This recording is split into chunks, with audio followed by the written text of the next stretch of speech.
Good evening, everyone, and welcome to Brooklyn College. First, hi, Mom and Dad. Okay. My name is Luis Lucero Dacuri, and I'm honored to stand here before you, not only as a graduate student in school counseling, but also as someone whose life has been profoundly shaped by the transformative power of education.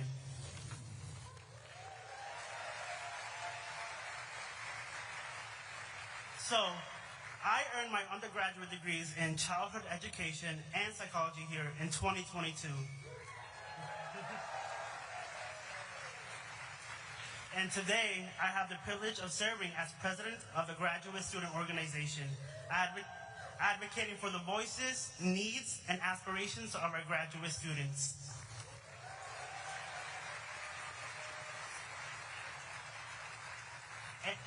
And I've been here for 8 years, so Brooklyn College is more than a school. It's a community. And on top of that, it's a global community. While I am a proud Brooklyn native, born and raised here, our campus brings together students from 142 nations. 142. Speaking 94 different languages. It is this diversity that makes Brooklyn College truly extraordinary, and I am proud to be part of it. So, speaking of students, my story is also a family story. My sister Joanna, who's right there, she's watching from right there.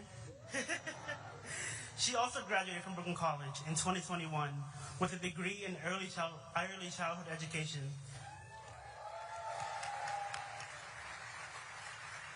Together, we've come to see ourselves as part of a larger family of educators and learners.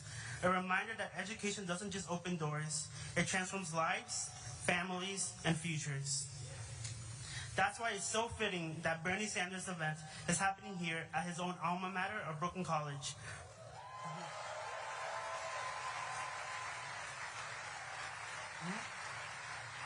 Recognized by Forbes as the #1 college in the nation for student return on investment.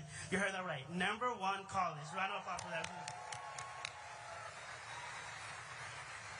That distinction reflects the real opportunities this college provides for students from every background to pursue their dreams. Tonight, we are privileged to welcome two leaders who embody these same values of service, dedication, and community. Senator Bernie Sanders,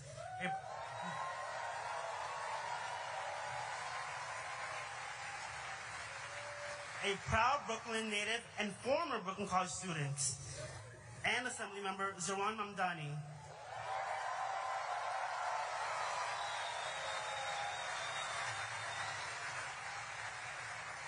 A dynamic voice in New York State Assembly.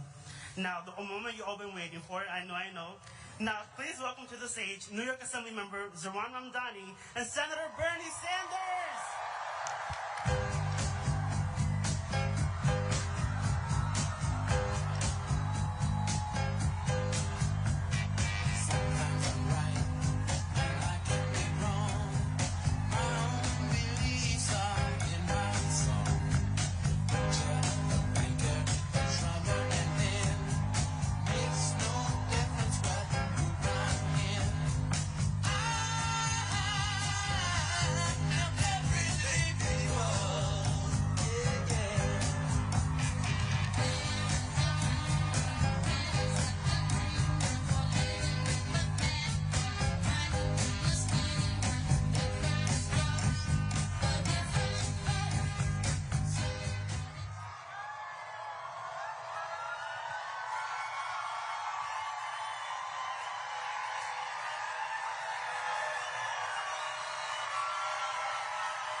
Thank you.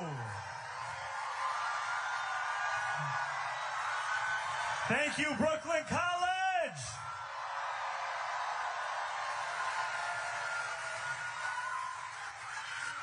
What an honor. What an honor it is to be here with you today. Can we hear a round of applause for Luis?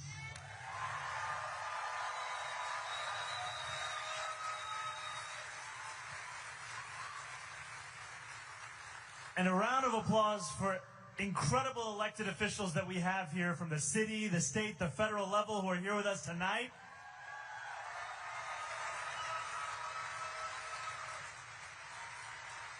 And for Brooklyn College,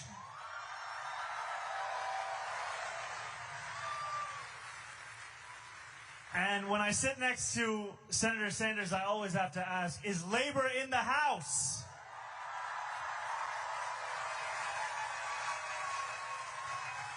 Is PSC CUNY in the house?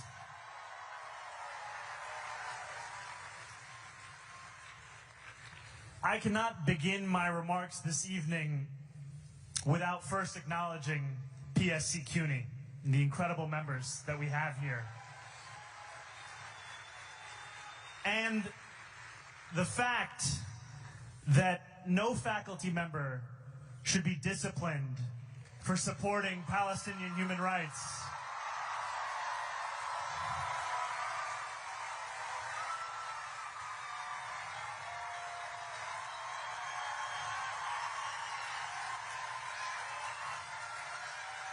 And I want to thank PSC CUNY for standing alongside their rank and file.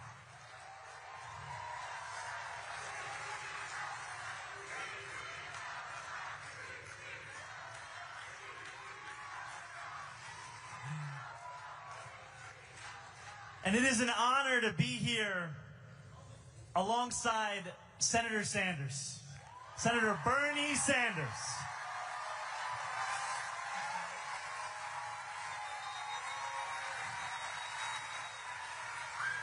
And I just want to share what Bernie has meant to me. It was Bernie's campaign for the presidency in 2016 that gave me the language of democratic socialism to describe my politics. And it was Bernie's Queensbridge rally on October 19th, 2019. That was the first political event of my campaign for state assembly. Now, that was unbeknownst to Bernie and his team. We were canvassing the line to get into his rally. We were asking for $1, $5, $10, emails, whatever we could. And we did that, and we walked inside to this rally, and I remember the electrifying feeling we felt of a campaign reborn and a movement reborn alongside every single borough of this city. And when Bernie walked out to Back in Black by AC/DC, those who were there remember, we felt as if possibility was a fact of life. And his campaign continued to inspire so many of us. And as I ran for state assembly for the many months beyond that, we continued to look to him and his campaign and his vision as the compass for the work that we wanted to do in electoral politics. And we knew that while everyday New Yorkers did not care very much for a New York State Assembly race, that if we just had a watch party for a Bernie debate, we could finally get them. We could just get them if we said it was about Bernie. And I share this because I know that for so many here, it is a similar story. It is a similar story of seeing yourself in a movement, in a campaign, in a politics that you were told for so long was impossible to find.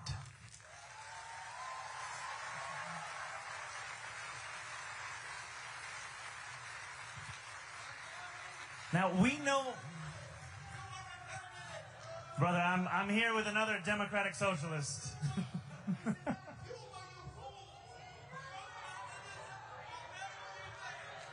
Thank you, my friend.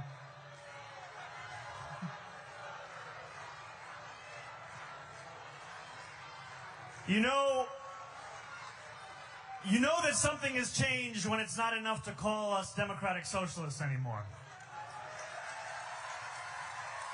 Because he knows what we know, which is that the fight for each and every person to live a dignified life is a fight that is very popular across this country.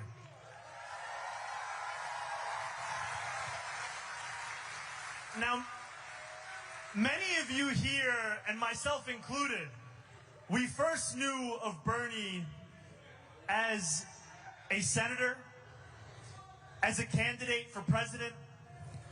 But before that, Bernie was the mayor of Burlington. A 4-term mayor. And in the same year that Ronald Reagan won, not just the presidency, but the state of Vermont, Bernie was in his 30s, a democratic socialist, running against someone who had been powerful and well-known for years, an opponent who struggled to pronounce his last name. There are some parallels. And Bernie won that race by 10 votes. And then he won again, and he won again, and he won again. And the motto of not just Bernie's campaign, but governance, was Burlington is not for sale. And it is a motto that drove the work that he did when he fought back against corporate greed to transform the Lake Champlain waterfront not simply into testaments to profit, but instead a living, breathing testament to what is possible for investing in working people. When he fought for affordable housing, when he took on a broken property tax system, when he continued to show what it looked like for city government to understand dignity as its responsibility. That is how Bernie fought. And we know that in that motto of Burlington is not for sale, we see echoes in our own struggle today, where we have to say that New York City is not for sale.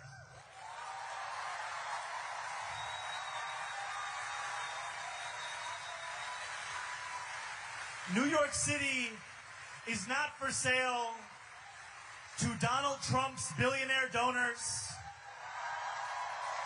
It is not for sale to corporations like DoorDash. It is not for sale to corrupt politicians like Andrew Cuomo.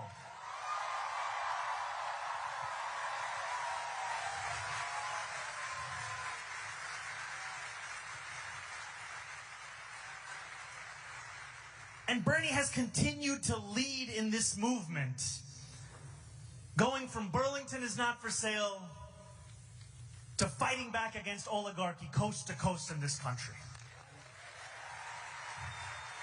And that fight, not just against oligarchy, but for democracy, is a fight that has energized tens of thousands of Americans across this country. It has shown once again that politics is something that can be powered by ordinary people, with not just a rejection of authoritarianism, but a belief in what is possible as well.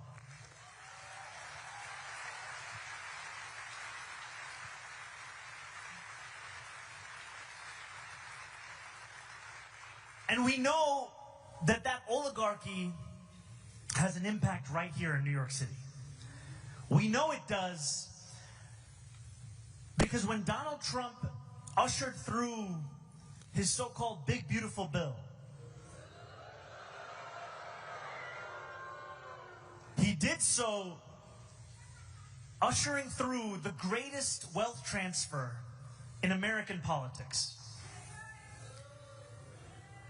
His legislation will throw millions of New Yorkers off of their health care. For a man who campaigned on cheaper grocery prices, it will cut SNAP benefits for the hungriest among us. And all of this to give more money to those who already have more than they know what to do with. That is the fight that we are seeing taking place here. The interconnectedness of an attack on working people, all to enrich those same billionaire donors that gave us Donald Trump's second term. That is the fight that unites us across this country in this moment. A fight where we make clear that this is a city where we will choose our own mayor.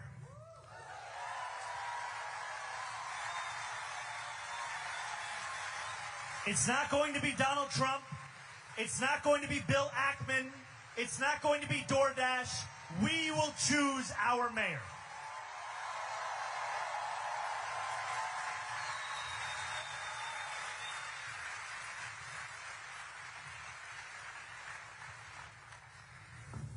And we know that this fight is not an easy one. It was not an easy fight for Bernie when he led Burlington. It was a fight that took every single thing, every single day. But are you committed to continue this fight? I need to know, are you committed to continue this fight? Because I want to be clear, we are not just here together with the message to come out and vote in November, though that is critically important. We will continue to organize beyond the election. We will continue to organize because we have an agenda to win. The promises we have made are promises we must keep. And so together we will freeze the, make buses fast and deliver universal. We will freeze the, make buses fast and deliver universal. We will do these things and we will do them together.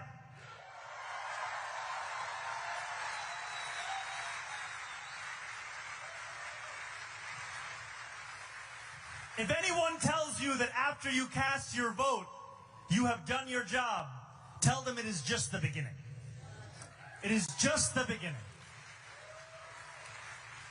Because in a city where 1 in 4 are living in poverty, in a city where for the 9th consecutive year 100,000 children in our school system are homeless, in a city where 500,000 of those children go to sleep hungry every single night, it will take all of us to ensure that dignity is not only possible, but it is a reality for each and every New Yorker.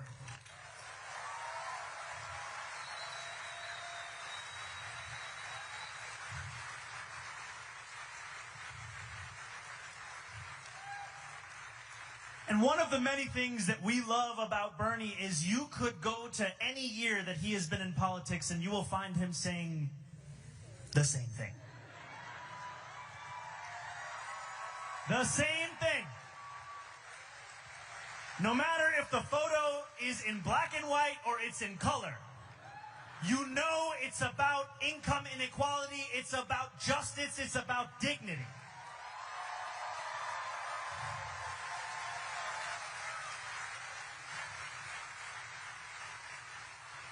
But today, Bernie said something to me that no man is an island. We are all in this struggle because someone brought it to us.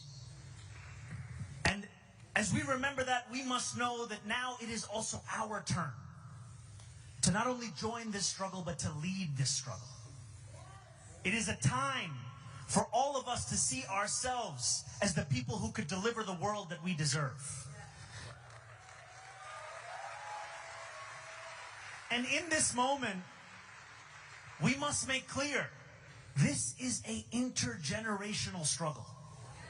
This is a struggle, not just for some, not just for the young, not just for the few, not just for those in the beginning of their lives and their careers. This is a struggle for everyone.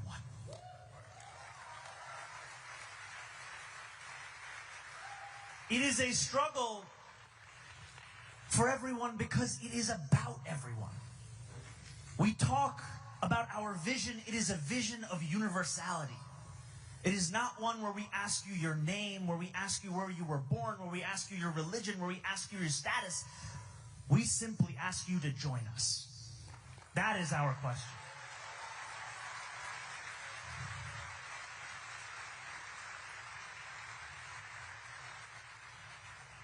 And so it is an honor to be here alongside an icon of our struggle.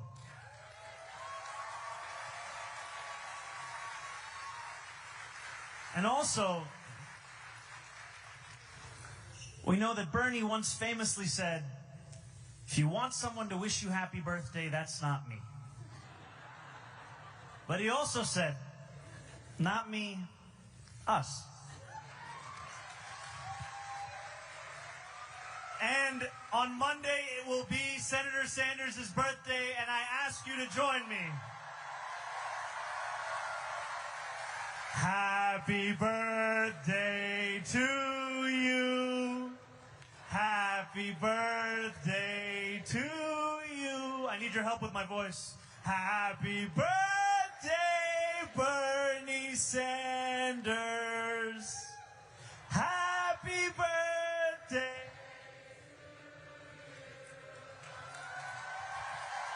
And now, the senator from the great state of Vermont, Bernie Sanders!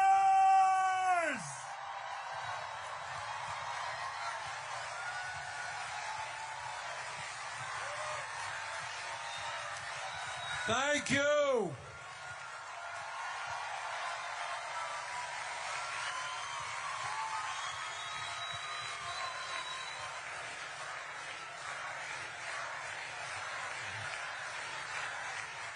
Thank you very much. And it is an honor and privilege to be with you this evening and to congratulate the next mayor of the city of New York,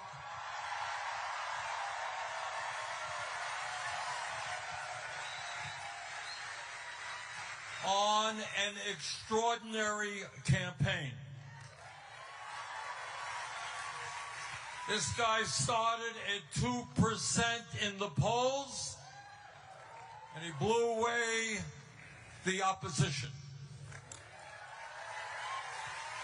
And what was most extraordinary about his primary campaign and the campaign he is running right now is his campaign is not ugly 30-second TV ads. It is a grassroots movement, which you have been part of.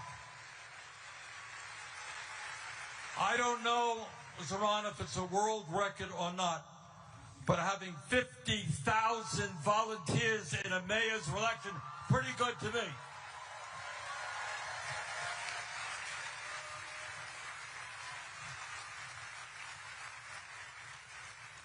Now, as part of our Fighting Oligarchy tour, which Zohran is joining me on tonight, we have now been to 21 states. We have done 35 events for over 300,000 people from Maine to California.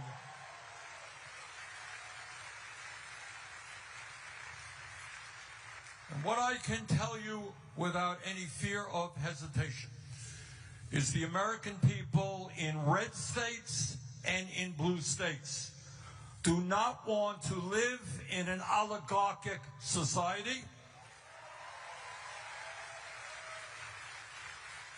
They do not want to live in an authoritarian society.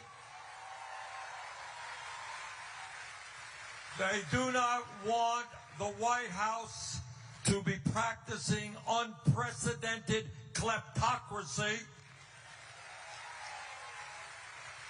And they sure as hell do not want to see a continuation of the oligarchs' war against the working class of this country.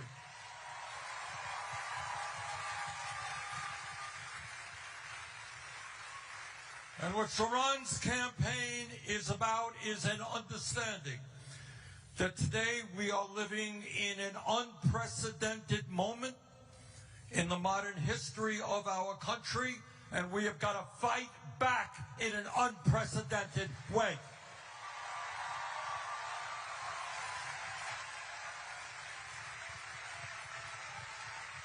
So let me say a few words. Let me just say a few words about what's going on in this country. thoughts I think you're not going to see in corporate media, you're not going to hear in the halls of Congress. Today in America, we have more income and wealth inequality than we have ever had in the history of America. Zohran just talked about children in New York City and in Vermont who are hungry, people who are homeless, and yet the wealthiest 1% have never had it so good. If you can believe it, today you have, and it's important that we feel the outrage of children going hungry, people being homeless, 85 million without health care, and you got one guy, Mr. Musk, whose own wealth is more than the bottom 52% of American households. And you may have seen in the papers, they want to give him a little bonus. Another $800–900 billion. We are living in crazy world. Millions of people struggling to put food on the table, and making one guy a trillionaire is insane. Not what this country is supposed to be about, and we are not going to allow that to happen.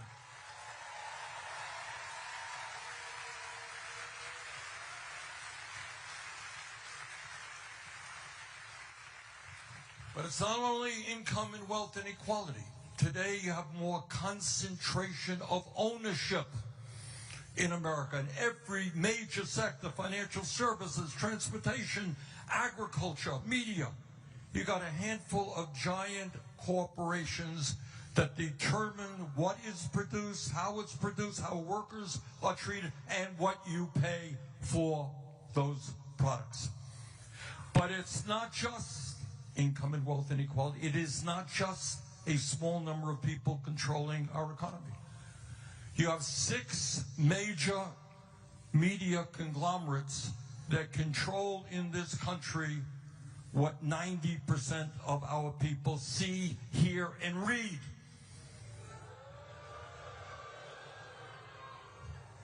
It is not an accident, brothers and sisters, that Mr. Musk owns Twitter. Not an accident that Mr. Zuckerberg owns Meta, which is Instagram and Facebook. Not an accident that Mr. Ellison recently bought Paramount, which owns CBS. Not an accident that Jeff Bezos owns the Washington Post and Twitch. Not an accident that our good friend Rupert Murdoch owns the New York Post, Wall Street Journal, and right-wing publications all over the world. Bottom line, never before in American and, in fact, world history have so few people had so much wealth and economic power. And with this development of AI, which is a whole world unto itself, they're going to have, unless we stop them, more concentration of ownership and more power. But it's not just the economy that these guys control. And that is what we're seeing and what makes this particular campaign of interest worldwide. These guys control, especially since the disastrous Citizens United Supreme Court decision, we have a situation where it is perfectly legal for billionaires to set up super PACs and spend hundreds and hundreds of millions of dollars supporting candidates who will protect the interests of the rich and defeating candidates who are trying to represent working families. So in other words, what you are seeing now is an oligarchy with enormous economic power and enormous political power in both political parties.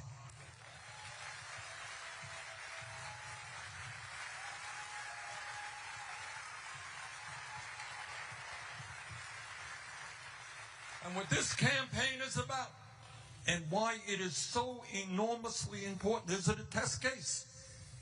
It is a test case of whether or not democracy is still able to prevail. You know, in the old days, I mean, money has always played an enormous role in politics. Nothing new about that. But in the old days, they kind of kept it secret. Right now, you got people like Bill Ackman and others saying openly, front pages of the newspapers, we will spend as much as it takes to defeat this guy.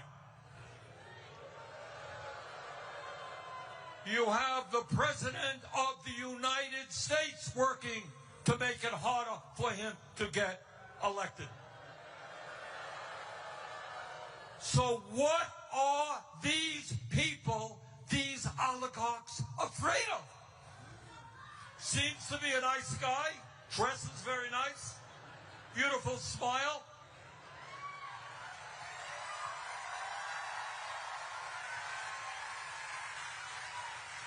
Unlike me, he's a pleasant guy. What the hell are they afraid of? And what they are afraid of, brothers and sisters, is not only the question of bringing justice to New York City. You know what they're afraid of? They're afraid of Mr. Mamdani becoming an example to what can happen all over this country.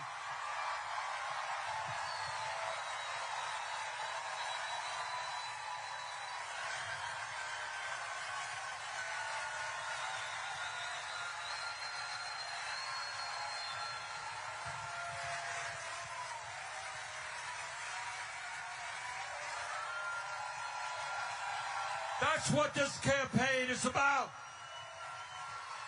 They are scared to death. If 50 or 70,000 people in New York City can get involved in the political process, that means that millions of people coast to coast can get involved and elect progressive leaders. That's what this campaign is about.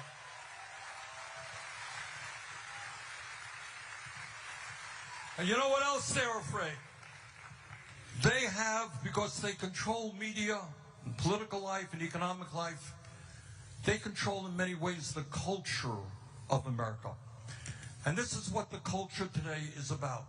It's about walking the streets of America and finding people sleeping out on the street. It's about seeing 60% of our people living paycheck to paycheck, while the people on top are becoming phenomenally rich.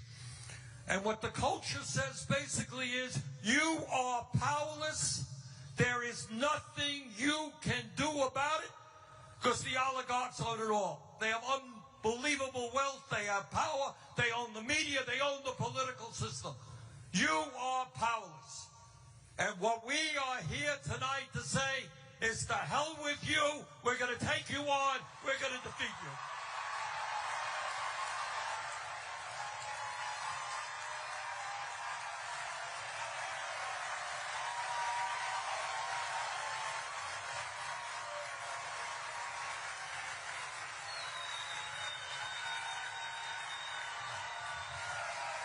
That's what this campaign, and that's what fighting oligarchy is about. They want to tell you that we cannot change this incredibly unfair and unjust status quo. Think about what Zohran is campaigning on. Every psychologist in the world tells us that 0 through 4 are the most important years of human development, right? In Washington, I hear all of my colleagues, they love America. Oh my God, got big flags all over the place. Well, if you love America, you love the children of America. If you love the children of America, you don't have hungry kids in Vermont or New York City. And you don't have a broken and dysfunctional and unaffordable child care system. Oh my God, what a radical idea to say that parents and kids should have good quality child care. Oh, how radical you are. Oh, my God. All over this country, in Vermont, in New York City, people cannot afford their housing. Now, it's a funny thing. I did some calculations. I grew up, as some of you may know, about a mile away from here.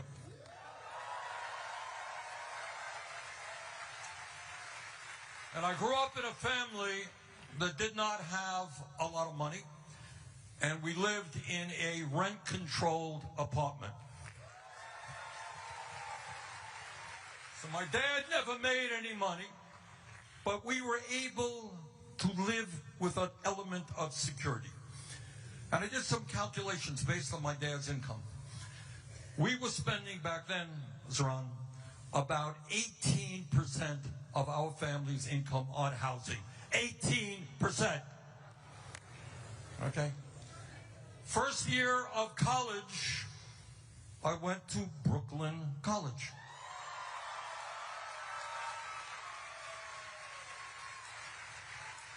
If my memory is correct, and my brother graduated from Brooklyn College before me. And when he graduated, do you know what tuition was in Brooklyn College? It was zero. It was zero in state colleges in Vermont. It was zero at the University of California.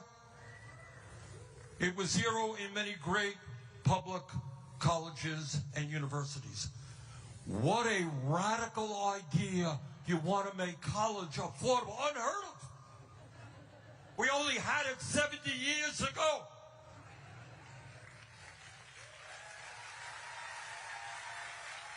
What a radical idea to say that we should stabilize rents so that working class people can live in this city.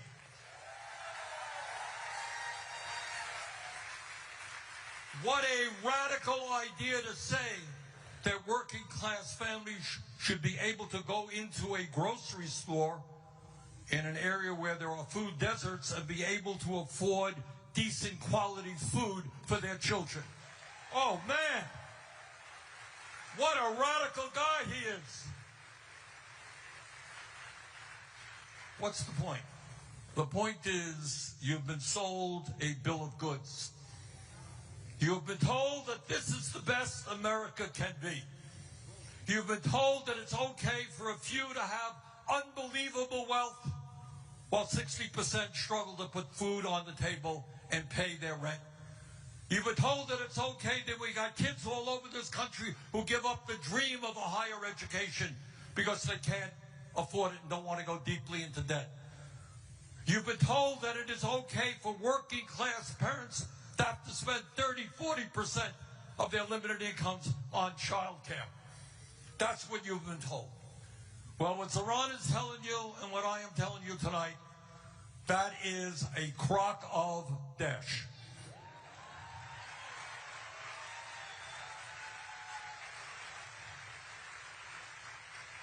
And here is the story that they don't want to get out.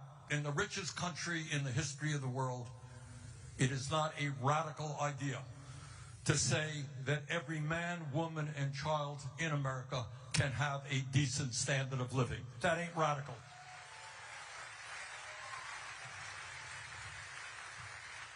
It's not radical to say that we can have a vibrant democracy by getting rid of Citizens United and moving to public funding of elections.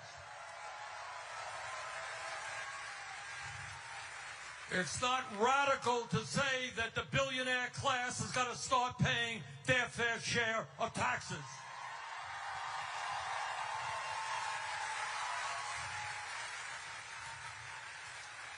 It is not radical to say that health care is a human right, not a privilege. And that we should not be the only major country on earth not to guarantee health care to every man, woman, and child. It is not radical to say that we should have the best educational system from child care to graduate school in the world. It is not radical to say that we should not have the highest rate of childhood poverty, the highest rate of senior poverty of almost any major country on earth.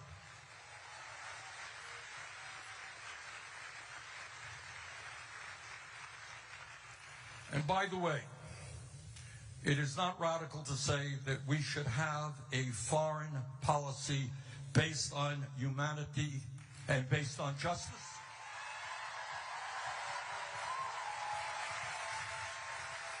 That we should not be spending tens of billions of dollars on the government of Israel that is currently starving children to death. That is not radical.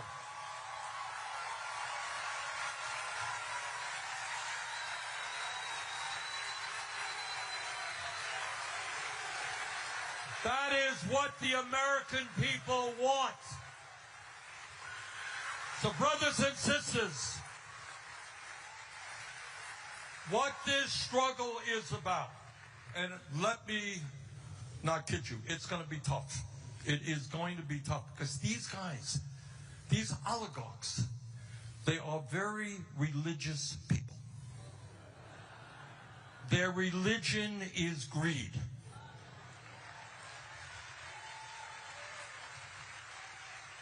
You would think that if you had a couple of $1 billion, it might be enough. Not for them. These are strongly motivated people. They work very hard. They want more and more and more, and they don't care whom they destroy in the process.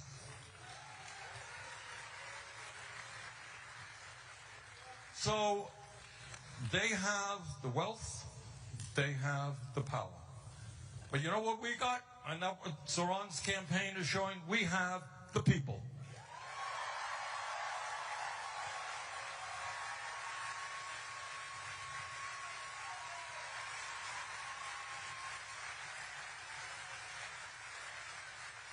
And the whole world, after Zohran is elected, the whole world, all the oligarchs are going to come down hard on him. Believe me, they will. Media will come down hard on him. So he's going to have to figure out a new way to govern. And you are going to be an integral part of that governing.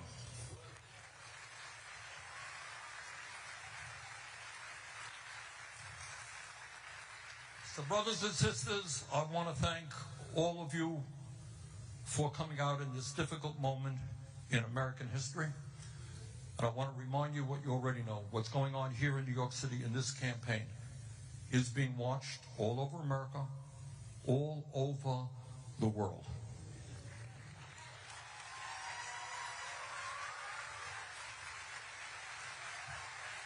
So the struggle we are engaged in is not just for us.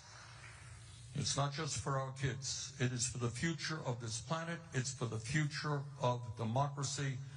This is a fight we cannot and will not lose. Thank you very much.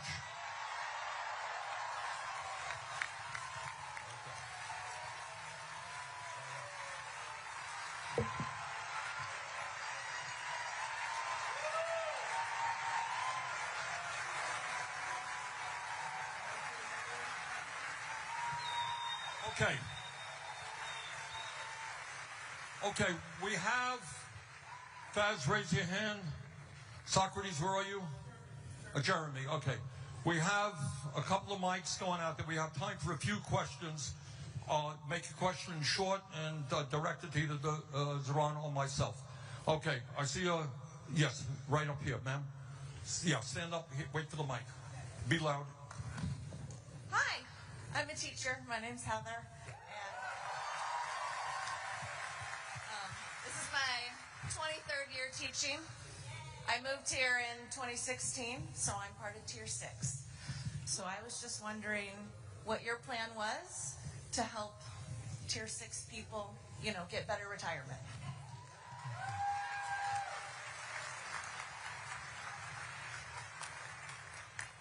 Can you put your hand up if you do not know what Tier 6 is? So I'm gonna do a little bit of an explainer. There has long been an understanding that if you... Oh, Andrew Cuomo cut the mics. And you'll understand why he cut the mic. There's long been an understanding that if you go into public service, you might not make what you would make in the private sector, but you would at least have a pension that you could count on. Now, Andrew Cuomo, when he was governor of this state, he was the architect of one of the most significant attacks on the public pension system of New York. Created a new tier, Tier 6, that would steal years and hard-earned money out of the pockets and the lives of public sector workers across this state. And he did that because he did not want to tax his own donors. And I'm not just saying this because I'm also a Tier 6 employee. Now, I speak to you as a state assembly member. We have some incredible state assembly members here in the House.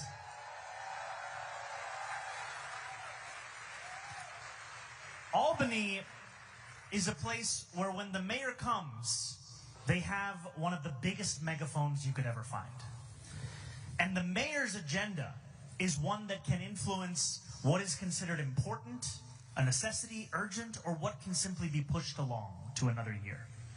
And one critical part of my Albany agenda, it's not just going to be winning the revenue to make buses fast and free, to deliver universal child care. It's not just going to be tackling a broken and inequitable property tax system. It is also going to be finally undoing the crisis of Andrew Cuomo's making and fixing Tier 6.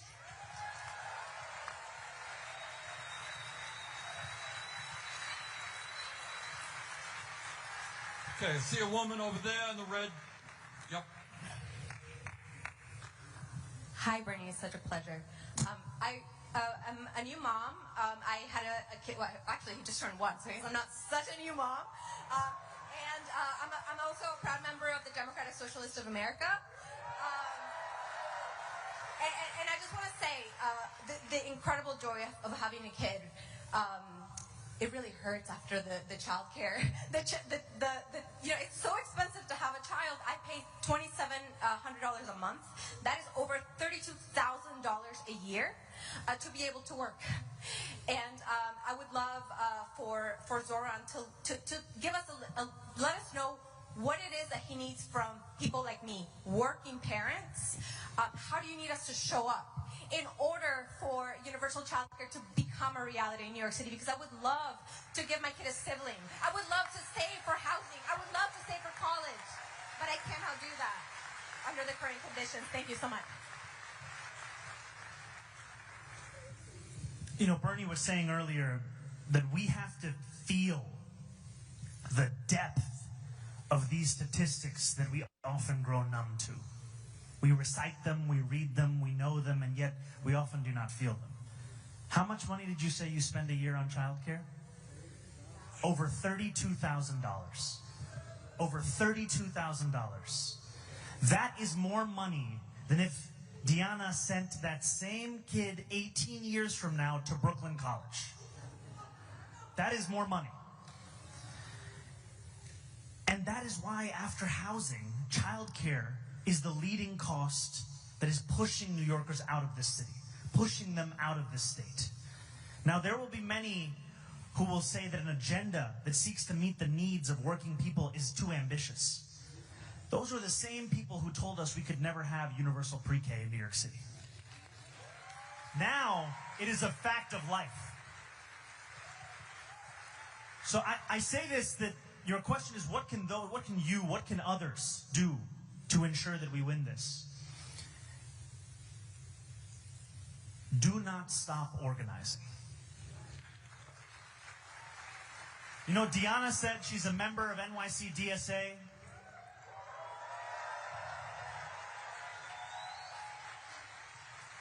It's an organization that has a few members that are here. It's an organization that I've been a member of. And it's an organization that's also tabling right here at this event. And if you don't know more about it, you should go and talk to them. And I would tell you to join an organization, join DSA, join any organization that continues to remind you that you will be the ones to deliver this change. Because there's, as Bernie has said, there are myths we have been told about our politics. Myths about waiting and trusting the experts. But when you ask the experts to show their work, it is the life that we live today. It is time for people to understand that politics is not something that we have, it's something that we do. And for people to understand that all of you in this room, we are all leaders together. And the only way that any one of us has any semblance of power when we are inside a room is if we can point outside the room and say, you don't want to talk to those guys. You don't want to talk to the people across this city and this state who are demanding this. That the demands we bring forth, they are not just our own personal fixations. They are reflections of the needs of working class people who are unwilling to wait any longer.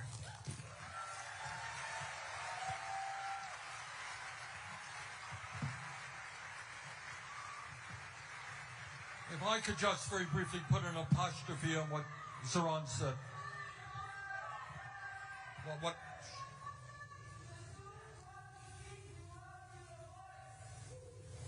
I'm sorry. What I just wanted to say in terms of the woman's point, we have got to not only change our national priorities. I'll give you an example. In Congress right now, I will vote against a $150 billion increase in military spending.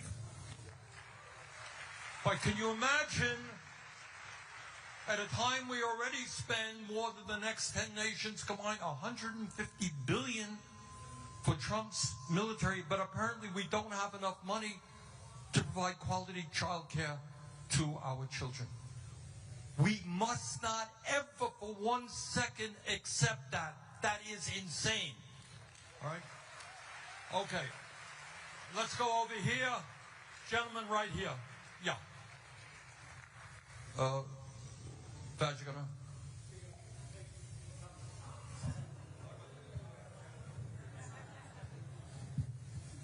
Hello, Senator Sanders. Hello, Mr. Mandani. I'm Abdul Innes from Canarsie, Brooklyn.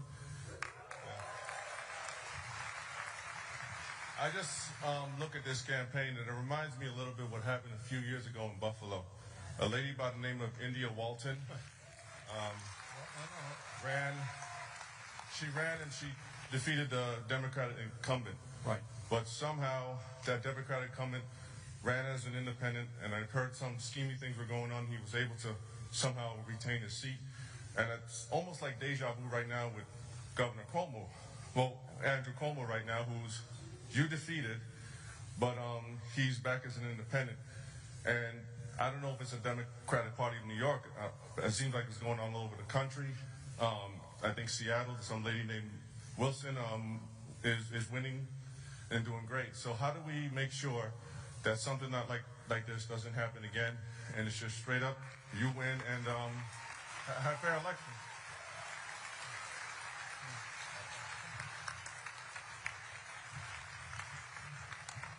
We have to beat Andrew Cuomo one more time. We do. We do. This is a man who does not understand that no means no. This is a man who lost by 13 points to a campaign, our campaign, that got the most votes in New York City primary history. And still thinks that this is his race to win. But I appreciate the question also because it's a reminder to us that this job is not done.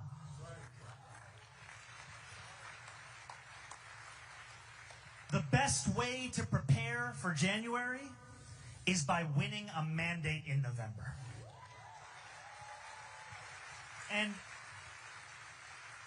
And we will face an incredible amount of money being spent against us.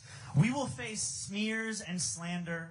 We will face the kind of opposition that we have not yet seen in this city.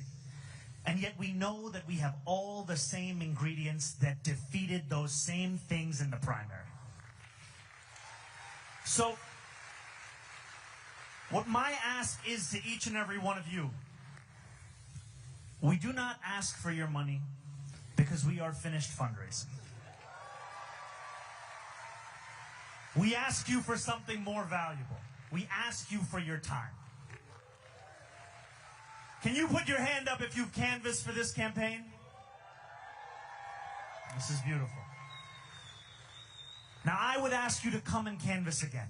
I would ask those of you that didn't raise your hand to do so, to join us, because it will be people, the likes of which we have not seen. 52,000 volunteers in the primary. We are going to get to 90,000 volunteers in the general.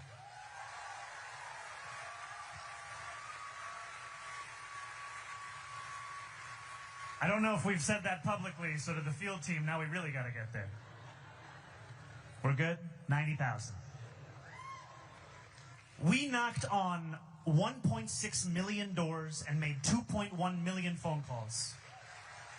And now we have to do it again. And I want to just say one last thing on this, which is that we know that Senator Sanders' politics, the vision, the ethos of this campaign, it's not just specific to Democrats.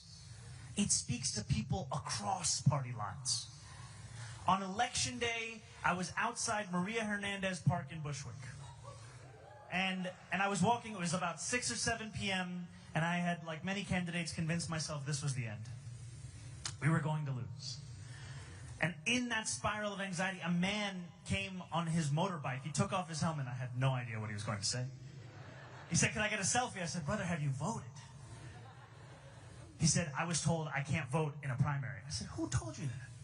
I said, "Give me your driver's license. Let's look up your voter registration." He was a registered Republican. He's 18 years old, registered Republican. And I said, "You can't vote today, but if we win, you can vote in November." I tell you that story because there are so many other New Yorkers just like him who see themselves in this campaign, see themselves in this struggle, and they need someone to knock on their door, to call their phone, to let them know that they have a place in this movement because they have a place in this city. That's what we need to do.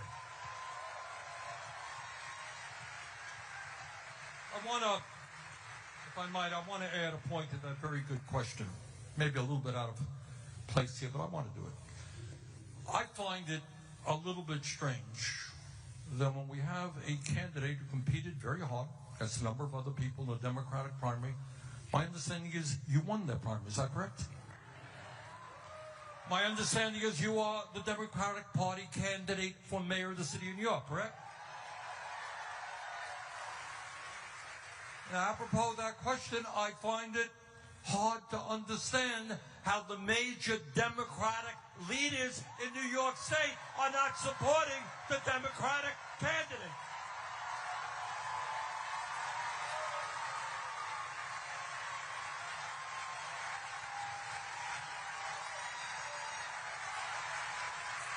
One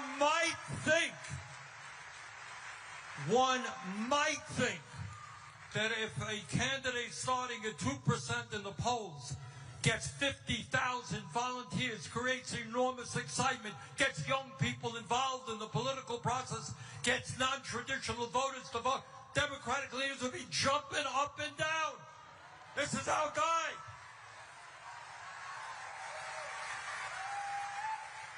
So we got another fight on our hands, and that is the future of the Democratic Party.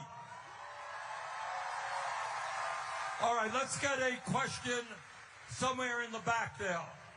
Let me go way on the bleachers. All right. Faz, you want to get back there and select somebody? Whoa. There's a lot of hands going up. Who's the Berkeley Class student? What? I didn't hear. What are they saying? Jim.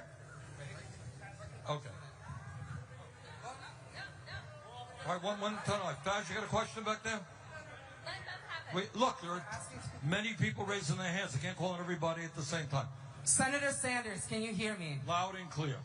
And Assemblyman Zohran Mamdani, can you hear me? I too can hear you. My name is Danya. I'm a student here at Brooklyn College. I'm Jewish, first-generation American by Soviet Jews. I am also a trans woman, and I attend school here, and I was here back in May as a student and as a private journalist here during the encampment. Since then, 4 faculty members have been fired, and these are adjunct faculty members. Since those 4 faculty members have been fired, 5 faculty members and 1 staff are now under investigation by the direction of Chancellor Felix Matos and President Michelle Anderson. We, as the students, have been targeted time and time again, not just by the administration, but by the faculty who are against us, and by the public safety who have been pointing me out to each other all night long, because I refuse to let the fact that Mr. Mamdani's team has put us Brooklyn College students in the very back with black wristbands, segregated from everybody else when we should be up front. We are the next generation of revolutionaries. We should be speaking to you. In 2016, I met you, Mr. Sanders, outside James Madison High School, our alma mater. How would you feel if you were a student now being told to sit in the back?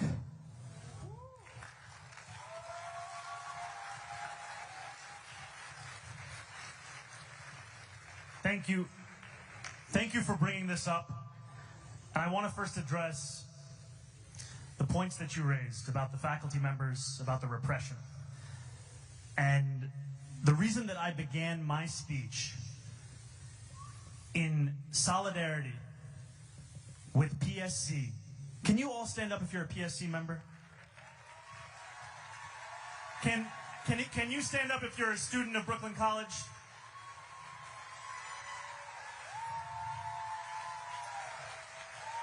What we have seen, and James, for a little dramatic effect, can I steal your hat? Thank you, James. Give it up for the head of the PSC, James Davis!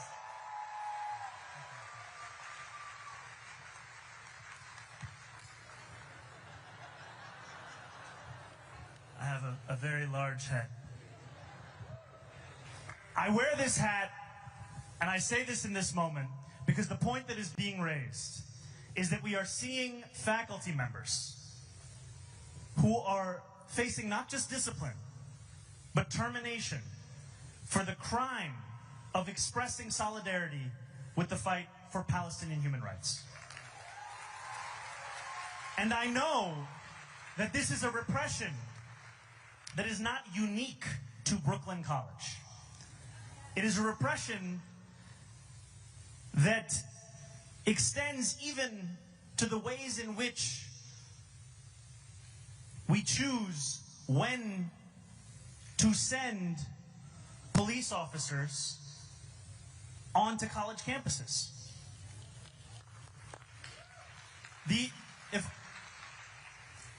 incident around encampments here at Brooklyn College, the decision to surge officers into that site is one that leaves students less safe than they were before.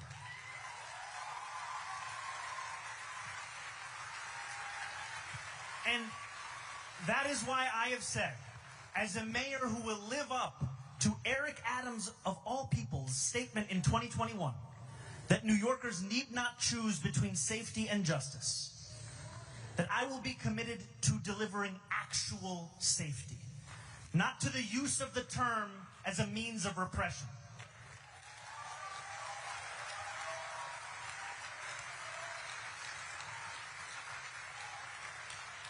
And so this commitment is one that I do not just make as a candidate, it is also one that I will fulfill as the mayor of this city.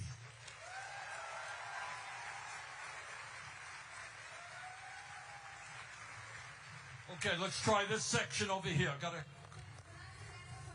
No, woman, Way in the back. Excuse me. Well, no, you cannot. Over there, please.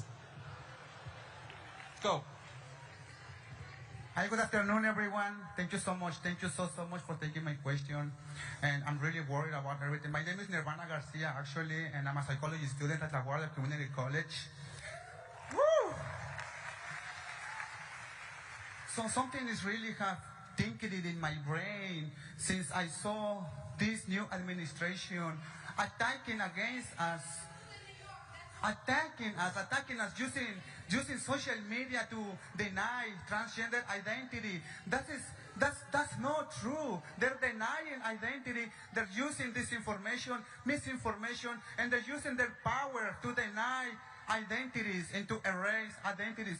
That's not right. They're using disinformation, misinformation, and they are just basically destroying our culture. Yes. Please, Mr. Sanders, what can we do to fight against disinformation that they are doing?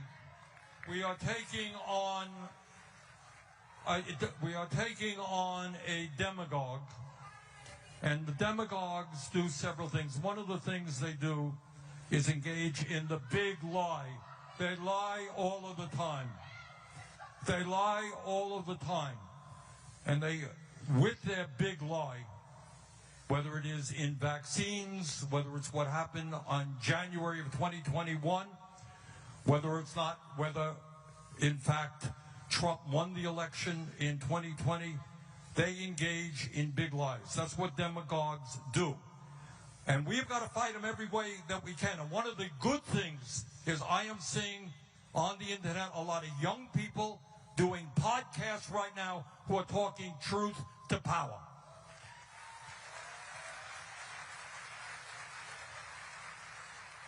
But you got to fight back, because the cornerstone of what Trumpism is about is a big lie, and you're right. All right, other questions? Okay, young lady right here. All right, yeah. Hi, Mr. Sanders and Mr. Mamdani. I'm so excited to talk to you guys. Here's my question. So basically, I'm going to sit down because I have a lot of spine issues. So here's my question. So 2 years ago, I was diagnosed with 5 conditions in my spine that result in sometimes debilitating chronic pain. And I had to quit my full-time job at the time because it was not like, it was a very physical job. It was an education-related job. I signed a contract in March to be a first-grade teacher this school year, and 3 days before I was supposed to start, I learned that the school would not accommodate my physical disability. And so now I'm out of work, and I'm also an artist. I'm also a 4th-generation New Yorker. My mom's family has been New Yorkers as long as we've been Americans. Okay, so here's my question. I joined your campaign, Mr. Mandani, because I love everything you stand for. And so my question is twofold. One, how are you going to fix Accessoride? And what do you say, and what do you, Mr. Mamdani, say, given Cardi B on the stand, what do you say to men who try to make beautiful women from the Bronx be quiet? Don't.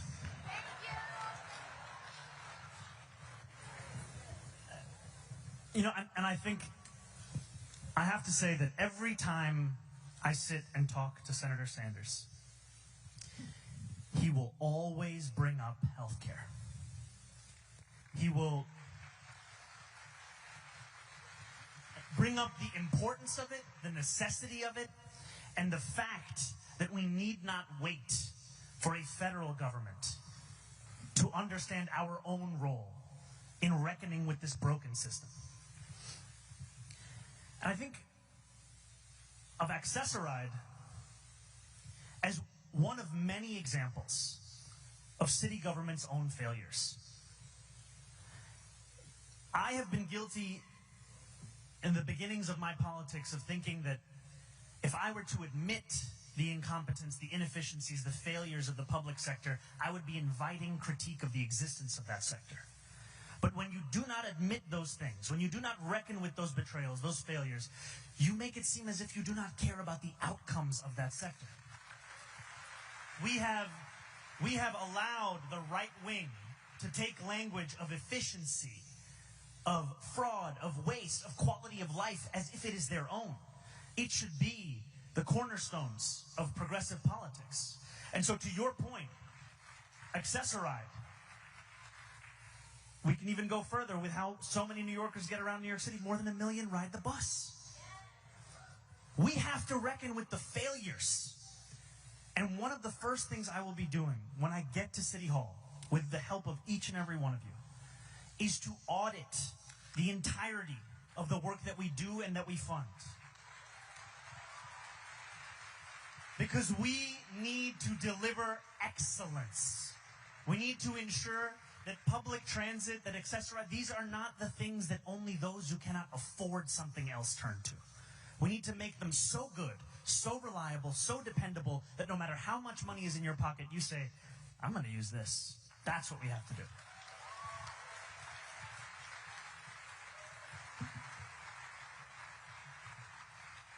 Zohran raises two important issues. Now, there are a lot of people raising their hands, all right? Please don't shout out. We'll do our best here. But just want to comment on one point, and I want everybody to understand this in their souls.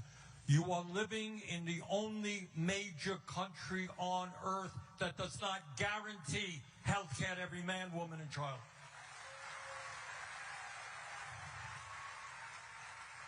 Over 40% of Americans who are struggling with cancer go bankrupt or deplete their life savings. That's 500,000 people go bankrupt because of medical bills. That is cruel, immoral, absurd.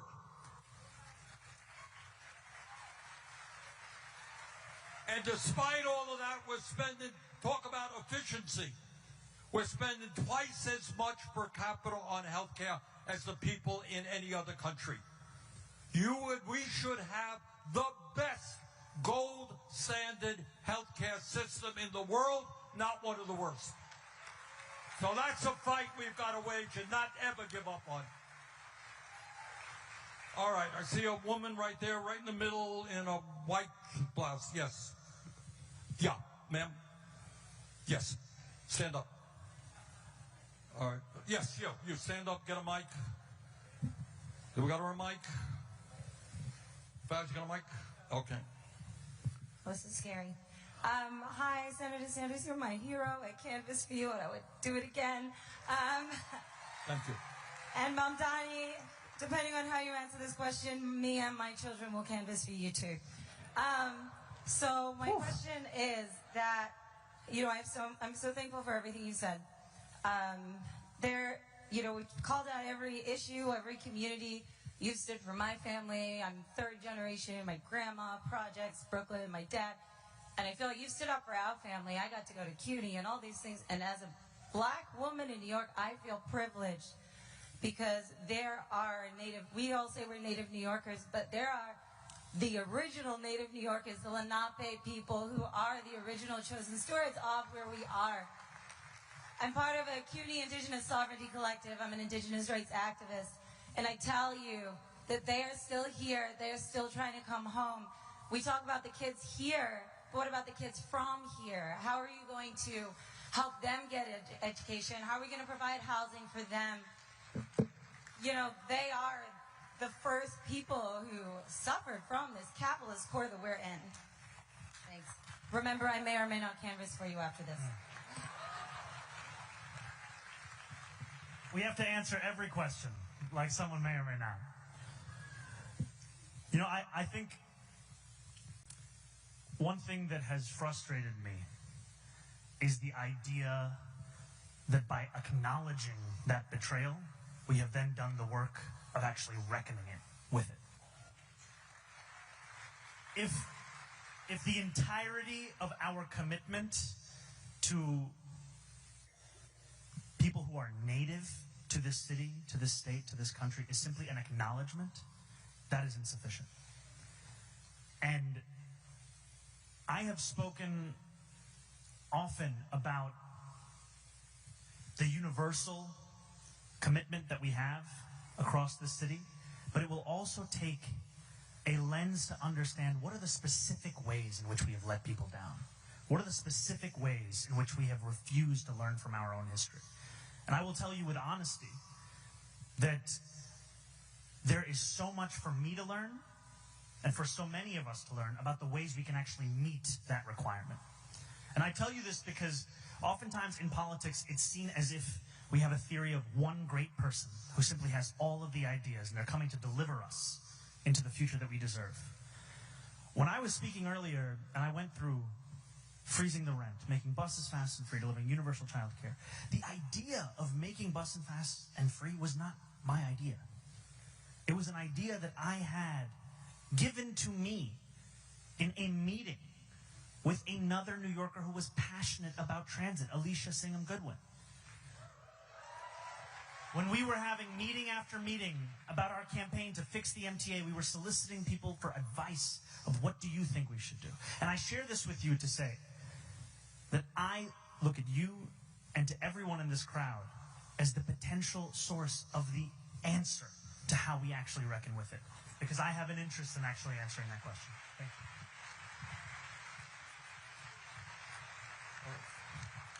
All right, let me make an apology here. I've got a plane to catch, so maybe one more question. I see a woman, Faz, right behind you.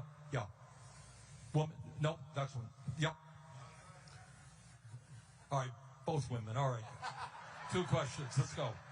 Start off. Hello, Senator Sanders, Zohran Mamdani. My name is Remy Bahati. I'm a Ugandan-born, Columbia-educated journalist.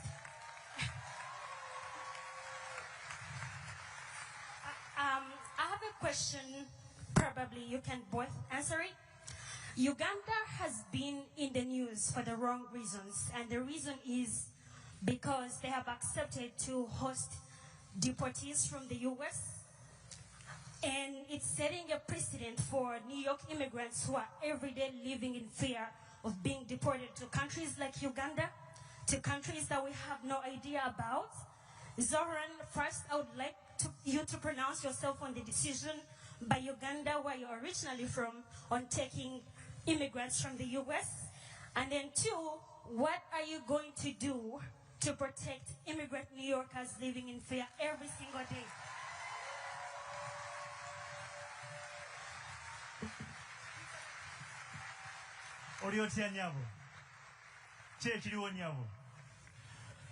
So I have to say a few words in Luganda to begin, because I'm a New Yorker, I'm an American, and also Ndimuna Uganda.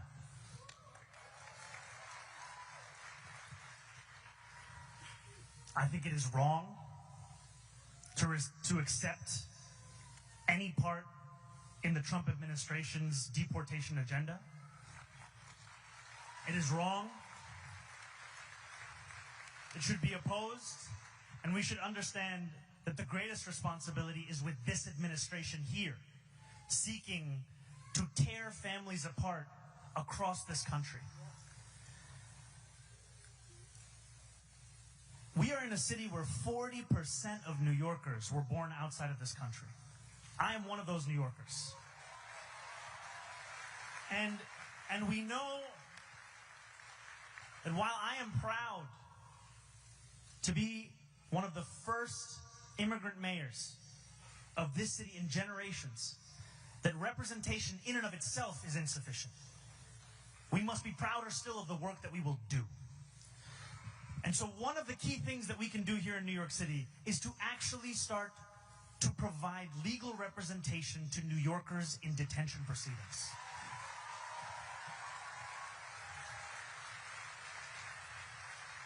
There are tens of thousands of New Yorkers who are in immediate danger of deportation. And City Hall has only assisted fewer than 200. Fewer than 200. And the reason is not simply an illustration of our values that we are betraying that. It's because we know that this is effective. Just the mere act of having legal representation in that proceeding increases your likelihood to go home to your family by 11-fold. 11-fold. And so one of the first priorities of my administration will be to increase funding by tens of millions of dollars to scale up this program such that we do everything in our power to ensure that immigrant New Yorkers are not living in fear across this city.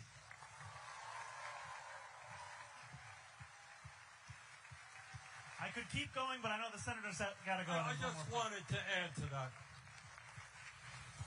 This idea of picking people up off the street with men who have masks around their faces, throwing them into vans, taking them to God knows where, and then deporting them to countries where they know nobody, is beyond unspeakable. It is disgusting. It is what takes place in two-bit dictatorships. That's what happens in dictatorships, not in the United States of America. So in Washington, we have our responsibility to stop that ugly behavior. All right, last question, woman in the back there. Yeah, ma'am. Hi, thank you so much for the time. My name is Samantha. I'm a labor rights activist. My question was going to be, thank you. My question was going to be about protecting immigrant populations because so frequently they are the ones who are being exploited in the workplace. But since you have already answered that beautiful question, thank you so much, from this wonderful woman in front of me, could I ask how you're going to protect this city from the National Guard coming in?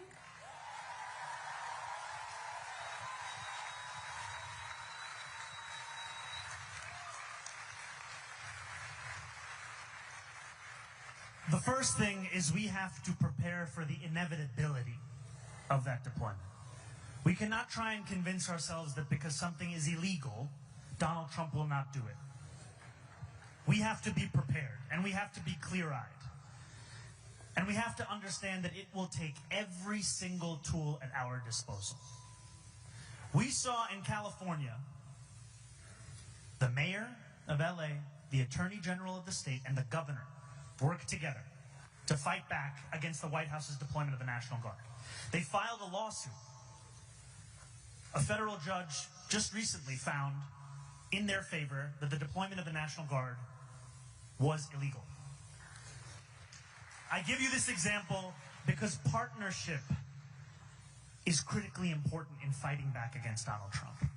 Can you imagine Andrew Cuomo working together with Tish James and Kathy Hochul to fight back against the deployment?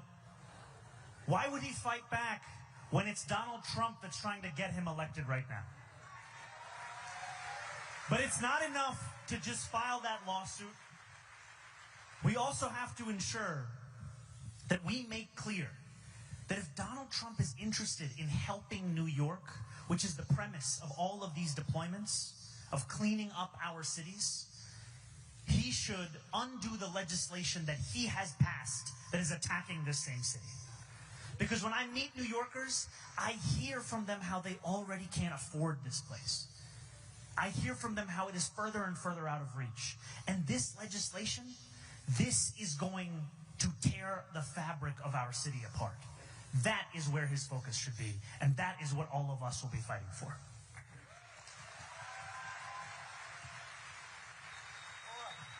Okay. Well, listen, thank you all very much for coming out. Thank you.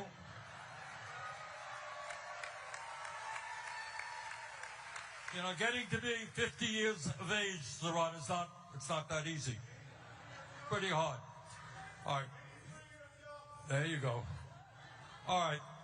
Brothers and sisters, I think what we have heard tonight from the questions, from Zohran, from me, these are unprecedented and difficult moments in our history. But you know what?